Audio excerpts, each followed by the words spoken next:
Kenton Moorcroft. I was born in the northwest province of South Africa in a small town called Vryburg, which is South Africa's cattle center. And I came to Norway in 1995. Now living in Nordstrand, Laverne, in Oslo. My name is Tauriq Adams. I was born in Cape Town, South Africa. Culturally, I consider myself to be Cape Malay. My name is Laverne Wyatt. I'm from Durban, South Africa, and I live in a small town in Norway. Yes. Moving from Durban with lots of people, I forgot how many, but I live in a little town on the border to Sweden. There's like 25,000 people that live here. I live here with my two sons. I've got a boy that's 10 years old and one that's soon to be 6. And both my kids are Norwegian and South African.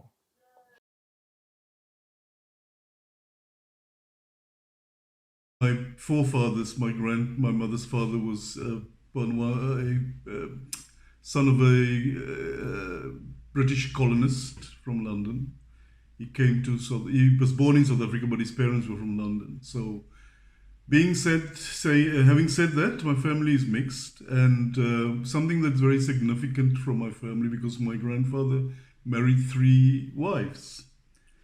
We were very close family, and myself and my cousins and immediate siblings, we only got to know my grandmother's children and the second wife's children, and a lot of aunts.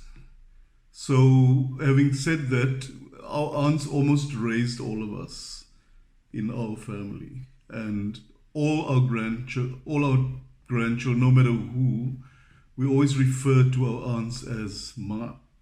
And that's something, I guess some South Africans do it as well, but I don't think it's a general thing, because in my family, every aunt was a Ma to every one of us. We did never refer to them as aunt, we would refer to them as Ma. So that's how close the family was. If there was something up in one of the families, then all the sisters would join in. And parents that I can make from my upbringing as to the way I see children are being raised in Norway, or people raise their children in Norway, is that because of this whole Ma thing, calling all our aunts Ma, we are all raised by can almost say a village that raises a child. As opposed to how Norwegian children are raised. I think, in my opinion, Norwegian children make the rules in Norway, and parents don't really have much to say because they're petrified of their children. And for me, that's a positive thing, you know. I even know someone who's Norwegian from not South Africa, but from another part of Africa, whose children are being raised in Africa, and he's saying, you know, he's much happier having his children raised in Africa with African values. And that's for me, it's a very strong thing to be living in a Scandinavian country with African values, because I think we have stronger values, warmer values. We are more family orientated.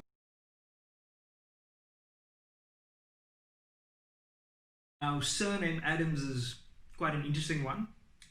Adams comes from my father's side of the family. And if we go further back in time, on my dad's side, our surname was actually Yellowke.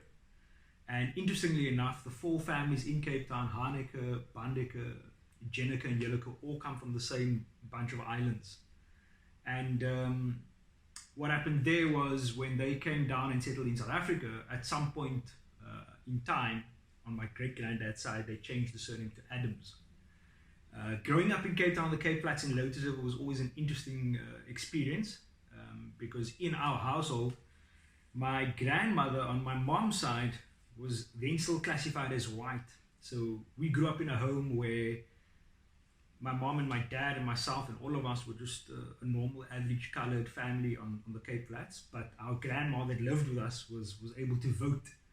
And so that prompted a number of questions from both my sister and myself from a very young age, in terms of, you know, why is mom and dad not able to vote, and granny can vote, and granny was still classified as white, and how did that work, and who was our granddad on that side. So on my mother's side, also very interesting. My grandfather was George Richard Edward Keith Lowe. My grandmother's maiden surname was Lee. And obviously, at some point in time, the family made the conscious decision to classify themselves as colored. So my mom and all her siblings were all obviously colored.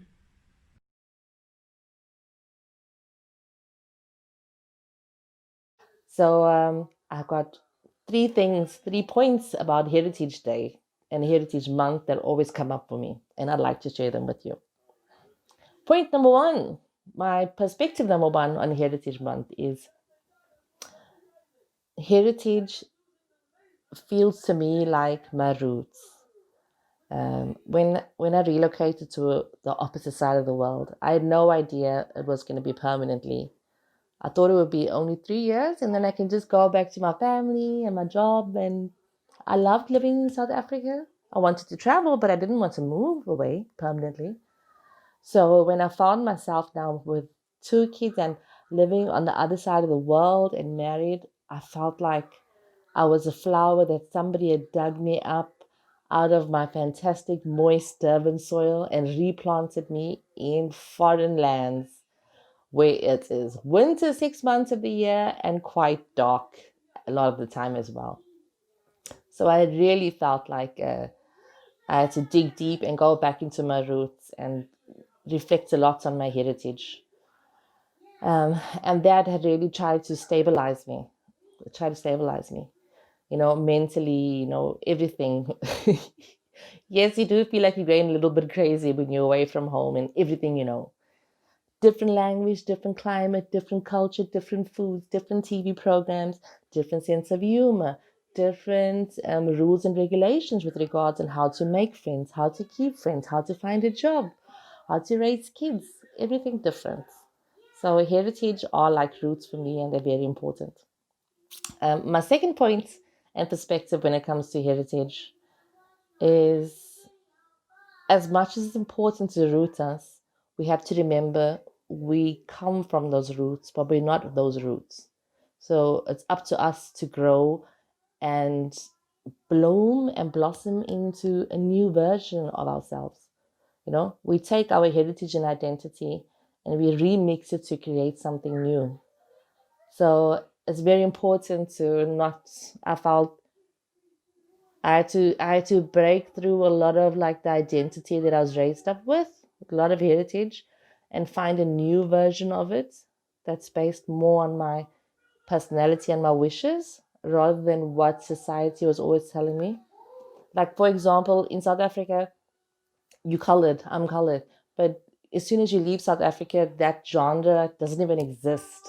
So I have always had people telling me like I'm Arabic or Bosnian or like everything besides that. So I was not longer able to even try to identify myself verbally to people as I'm a colored person from this and this. They don't even know what I mean. Like they literally don't get it. So I also had to find out, okay, what is now my new heritage going to be going further on? And shouldn't it be focused more on me as a person and the type of people I want to be with and how I am in the world rather than what they wrote on my birth certificate? And but I must say, in no ways I'm trying to be anything else. I'm just saying that it was quite a shock to be very comfortable in one identity and heritage, but have nobody else recognize that once I relocated. And then I had to start to do everything again. And the third thing is, I think a lot about heritage because I am raising kids that are Norwegian and South African. And my goodness, how did I ever go and choose a culture and language that is literally on the opposite side of the world? So opposite and different to the way I was raised. So I think a lot about heritage in that way. What are my kids then? South African and Norwegian? Like, what is that? It's like creating like a whole new culture in a way. When they speak Norwegian, they speak Norwegian. When they speak English, they're mixing it up with like South African colored accent mixed with Scandinavian English accents. My 5-year-old, he goes to school and when I picked him up from school on the first day of school, they were like, hi, your mom's here. He goes like, "Hi, Bowena!" And he screams loud and like nobody understands what he's saying. So it's heritage has been the future of heritage has been on my mind a lot this month as well, because there are so many children that are growing up out of South Africa with either both South African parents or one South African parent. And it's our duty to pass on the heritage in a way that makes them feel proud, but also acknowledges their heritage without passing on the anger or the guilt or the shame. And really maintaining, for me, their love of South Africa, their respect for their culture and their heritage is so important. So those are the three main things that have been on my mind a lot this month. And I'm so happy to share that with you. And if anybody has any questions about life here, how I got here, what I do here, I would love to speak to you. You can catch me on Facebook. So thank you very much. Bye for now.